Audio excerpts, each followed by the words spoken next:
and I am a writer and an INFP. So on this YouTube channel, I talk about things related to writing and related to being an INFP. So today is part two of a little, I guess, series maybe about INFPs and bullies. So in this little video, I want to talk about 3 ways that um, an INFP can effectively deal with a bully. So the first thing that we can do when facing someone who has a pattern of displaying inappropriate behavior is to calmly speak up. So it's upsetting, of course, when someone is like hurling insults at us. It just really hurts our heart and it can make us very frustrated. But one way to keep those emotions at bay is to remember that what the bully is saying about us, most of the time, it's not true, first of all. But it's really a reflection of what's going on inside of them. It's a reflection of their deep-seated insecurities, their anger, and their problems. So it's just common knowledge that a bully's acts of aggression reveal a lot about their own hidden turmoil. And keeping that in mind can help us to remember that we've done nothing wrong. You've done nothing wrong, but that this person who's bullying you, it might be that they're trying to, whether knowingly or unknowingly, trying to transfer some of their misery and aggression and negative energy onto you. So just kind of remembering all that can help you to stay out of the explosion of anger that they've got going on. It can help you to kind of take a step back and not feel so involved in what they're involved in. And that'll help you to keep your cool so that when you calmly speak up, it's calm. So in a spirit of peace, you can remind them of their place. And what do I mean by their place? Well, no matter who the bully is, whether it's a supervisor at work, so technically in the hierarchy they're above you, or whether it's a family member or a neighbor who's maybe a little bit too nosy or something, or an acquaintance, no matter who they are, the problem is that they have crossed a line. So it's actually helpful in a way to remind someone when they've gotten out of line and crossed the boundary. Because it's usually with a bully, they're so full of emotion, maybe anger or whatever it is they've got going on, that they don't even realize what they're doing anymore. So it's actually helpful to remind them that they're out of line. And you might say something like, you seem like you've got a lot going on and it's affecting the way you treat people. I hope you're able to pull through whatever's happening in your life, but I also insist that from now on you address me with respect. If you can't do that, then there's no need to address me. There's no need for us to address each other at all outside of being civil. So what you've done there is you've said something that acknowledges that they're the one who has the issue. In a polite way, you've said, you've got a lot going on. You know, you're the one with the problem. I can see that, and I respect that because we all have our little or big problems at times. So I respect that. However, you need to respect me. And if you can't do that, then we're not going to interact anymore outside of necessity. So you have established a boundary. You're not threatening, you're not insulting, you're not stooping to their level. You're just letting them know, here is the line. Don't cross it. So what do you do next? Well, you have to actively protect the boundaries that you've set. So this is step 2. And to protect, the purpose of that is to protect your physical and emotional well-being. So that means you have to keep your word and ensure that any further insults, attempts at manipulation or coercion, threats, or other forms of bullying result in actual consequences. So like if you're at work, let's say, and you're dealing with a workplace bully, the consequence would likely be you bringing their pattern of behavior to the attention of a supervisor or to the human resources department.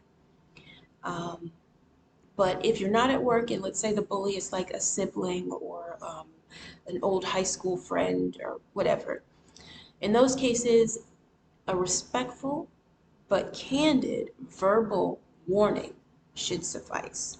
And you could say something like, you're crossing a line.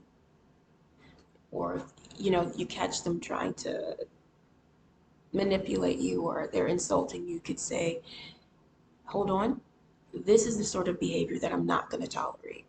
And it takes a lot to say that.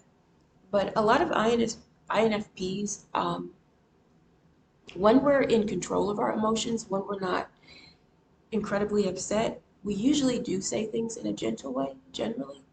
So it's not going to come out as ugly as you fear.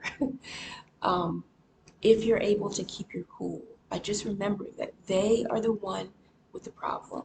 All of the insults and the negative things, the mean things that they're saying that hurt you, none of it's true. It's all a reflection of what they've got going on. If you keep that in mind, that should help you to stay calm and let them know you're crossing a line. Stop. So, what if you say that and they just keep going? They keep bullying you. Well, then sadly, it's time for step 3, which is to cut off ties with the abuser. So, a bully who refuses to back down is not a healthy person. Their behavior is abusive and it will hurt you. This means the best option is to distance yourself from them, at least temporarily until they can get over whatever it is that they've got going on, or sometimes permanently. It depends on the person. Um, so what if, once again, the abuser is a workplace supervisor? Well, unfortunately, there are many occasions when speaking up to HR about workplace bullying does not do jack. Sometimes the abuser, in fact, becomes even more aggressive because they're angry that you called them out. In those cases, it's good to remember that you did do the right thing by speaking up. You did the right thing. You did what you should have done. And it's also helpful to remember that no job is worth your health and happiness. It's just a job.